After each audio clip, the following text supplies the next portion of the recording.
Hello दोस्तों, स्वागत है आप सभी का टू द पॉइंट के करंट अफेयर्स के सेशंस में।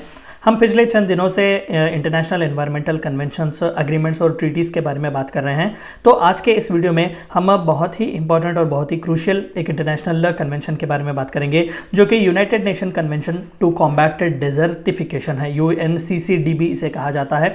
इस वीडियो में हम देखने की कोशिश करेंगे कि दरअसल UNCCD किसके बारे में डील करता है, इसका ओरिजिन क्या है और अर्थ और एनवायरनमेंट की सस्टेनेबिलिटी को लेकर ये कितना अहम योगदान देता है। इन सभी के बारे में आज का हमारा वीडियो।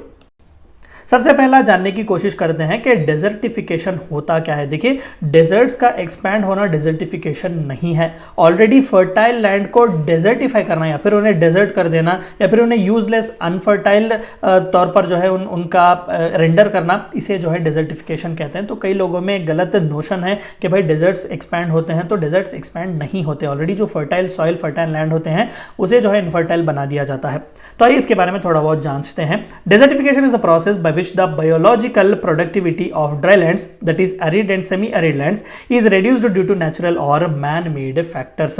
तो ऑलरेडी एक अच्छी खासी फर्टाइल सॉइल है, लैंड है, वहाँ पर बायोलॉजिकल प्रोडक्टिविटी वहाँ पर हो रही है, यानी कि प्लांट्स वगैरह वहाँ पर उग रहे हैं, जानवर वगैरह भी वहाँ पर सर्वाइव कर रहे हैं, इवन ह्यूमन सर्वाइवल भी वहाँ पर पॉसिबल है। लेकिन किसी ना किसी नेचुरल फैक्टर की वजह से या फिर मैन मेड फैक्टर की वजह से, एंथ्रोपोलॉजिक भी कई फैक्टर्स हो सकते हैं, तो इन दोनों की वजह से उस लैंड का जो है फर्टिलिटी खो जाना या फिर उस लैंड का जो है अनयूजेबल हो जाना, इसे डेजर्टिफिकेशन कहते हैं।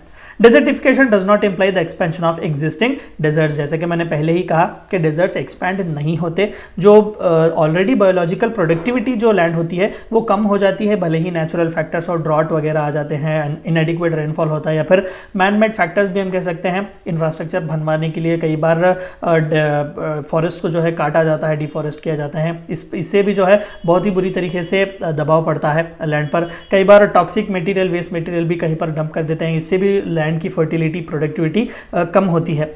Some of the causes of desertification are deforestation, of course, over cultivation। हद से ज़्यादा लैंड को भी कल्टीवेट करना सही बात नहीं है, उसे एडिक्वेट टाइम देना चाहिए ताकि वो रिप्लेनिश हो, रिचार्ज हो जाए। ओवर ग्रेजिंग, हद से ज़्यादा भी आप जानवरों को ग्रेज नहीं करवा सकते, इससे भी सॉइल की बायोलॉजिकल प्रोडक्टिविटी मार खाती है। Improved irrigation practices etcetera. तो ये चंद एंथ्रोपोजेनिक फैक्टर्स हैं जो डेजर्टिफिकेशन को लीड कर सकते हैं। The UNCCD is a United Nation Convention aimed at addressing desertification and droughts। तो ये United Nation Convention to Combat Desertification जो है वो स्पेसिफिकली इसी डेजर्टिफिकेशन प्रोसेस से, और ड्रॉट्स जब हम कहते हैं, इनएडिक्वेट रेनफॉल होता है, वहाँ पर बहुत ही बुरी तरीके से खाद वहाँ पर मची हुई होती है, तो इस तरीके के इश्यूज से जो है ये कन्वेंशन डील करने की कोशिश करता है। It is a legally binding convention linking development and environment to suit sustainable land management. तो ये लीगली बाइंडिंग है, याद रखिएगा। हमने पिछले चंद ट्रीटीज़ के बारे में बात किया जो कि नॉन लीगली बाइंडिंग थे। हमने ये भी कहा कि इंपॉर्टेंट प्रोटोकॉल्स हो सकते हैं जिसके तहत legally binding terms and agreements दिए जा सकते हैं, लेकिन UNCCD एक लीगली बाइंडिंग कन्वेंशन है जो कि डेवलपमेंट और एनवायरमेंट को सस्टेनेबल लैंड मैनेजमेंट से जोड़ता है, यानी कि जब आप लैंड का इस्तेमाल करो तो सस्टेनेबल हो। हमने ऑलरेडी सस्टेनेबल डेवलपमेंट पर वीडियो बनाया हुआ है इस यूट्यूब चैनल में। मैं आपसे रिकमेंड करूंगा कि आप वो वीडियो देखें ताकि आपको पूरी तरीके से पता चले सस्टेनेबल डेवलपमेंट होता क्या है। The United Nations Convention to Combat Desertification addresses particularly the arid, semi-arid and dry subhumid areas called drylands, where some of the most vulnerable ecosystems and people are found। Best example अगर मैं दे सकूं तो India में खासकर राजस्थान, जो कि एक Thar desert वहाँ पर फैला हुआ है, और खासकर कई सेंट्रल लैंड्स आपको मिल जाएंगे, मध्य प्रदेश ऐसे रीजन में जहाँ पर सेमी एरिड रीजन्स आपको देखने को मिलेंगे। तो ये बहुत ही फ्रेजाइल इकोसिस्टम्स हैं, कई बार जो है उन्हें प्रोटेक्ट करना पड़ता है ताकि उन्हें पूरी तरीके से डिस्ट्रॉय होने ना दें।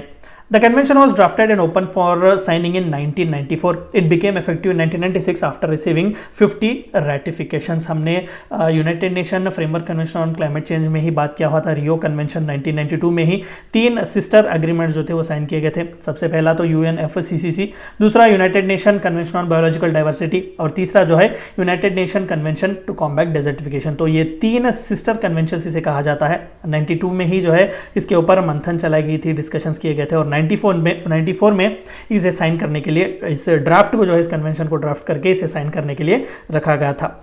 The convention obliges national governments to take measures to tackle the issue of desertification. तो नेशनल लेवल में चाहिए कि जितने भी मेंबर पार्टीज हैं वो सभी मेंबर कंट्रीज जो है अपने अपने नेशनल लॉज बनाएं, लेजिस्लेशंस बनाएं, ताकि डेजर्टिफिकेशन को जो है नेशनल लेवल पर ही टैकल किया जाए, ताकि वो एक ग्लोबल फिनोमेना ना बने। The convention focuses on having a bottom-up approach to achieve its goal by involving the local communities। ये बहुत ही खूबसूरत चीज़ है इस कन्वेंशन की कि बॉटम टू अप अप्रोच, यानी कि हम नीचे स्तर से लेकर ऊपर स्तर पर जाएंगे। मैंने ऑलरेडी कहा कि नेशनल लेवल के लॉज बहुत ज़रूरी हैं, क्योंकि नेशनल लेवल पर ही अगर हम डेजर्टिफिकेशन बचा सकेंगे, बंद कर सकेंगे, तो उसे ग्लोबल एक पैंडमिक की तरह या फिर एक ग्लोबल थ्रेट की तरह देखने की ज़रूरत नहीं होगी। तो सबसे पहला जब हम नेशनल लेवल लॉस कहेंगे तो लोकल कम्युनिटी जो कि उस सेमी एरिड या फिर ड्राई रीजन्स में जो है वहाँ के कम्युनिटीज़ को अवेयरनेस से लाइएगा कि डेजर्टिफिकेशन की वजह से किस तरीके से हार्मफुल इफेक्ट्स होंगे। मास माइग्रेशन भी हो सकता है लोगों का, क्योंकि एडिक्वेट वाटर फैसिलिटी नहीं होगी तो इरिगेशन एग्रीकल्चर कहाँ से होगा, फूड हमें कहाँ से मिलेगा, या फिर खासकर ग्रेजिंग के लिए भी जो है, जानवरों की ग्रेजिंग के लिए भी लैंड बहुत ज़रूरी होता है, तो फोडर कहाँ से आएगा। इन सभी चीज़ों के बारे में लोकल कम्युनिटीज़ को अवेयरनेस लाना ज़रूरी है। उन्हें भी इस अप्रोच का या फिर उन्हें भी इस कन्वेंशन का एक हिस्सा बनाना ज़रूरी है, ताकि वो भी डेजर्टिफिकेशन के खिलाफ काम कर सकें और लैंड को डेजर्टिफिकेशन होने से बचा सकें। The UNCCD is one of the 3 Rio Conventions, the other 2 being Convention on Biological Diversity, United Nations Framework Convention on Climate Change। जैसे कि अभी मैंने कहा, ये तीनों ही videos and as well as Rio convention, जिसके बारे में जो कि मदर कन्वेंशन माना जाता है इन 3 सिस्टर कन्वेंशंस का, वो भी आपको इस यूट्यूब चैनल में मिल जाएंगे। मैं आपसे रिकमेंड करूंगा कि आप वो वीडियोस भी जाकर देखें। The 3 Rio conventions work in close collaboration with each other. तो 1992 से ही ये तीनों बहुत ही एक्टिव हैं। यूनाइटेड नेशंस एनवायरनमेंट प्रोग्राम जो है इन तीनों में भी बहुत ही क्रूशियल रोल प्ले करता है।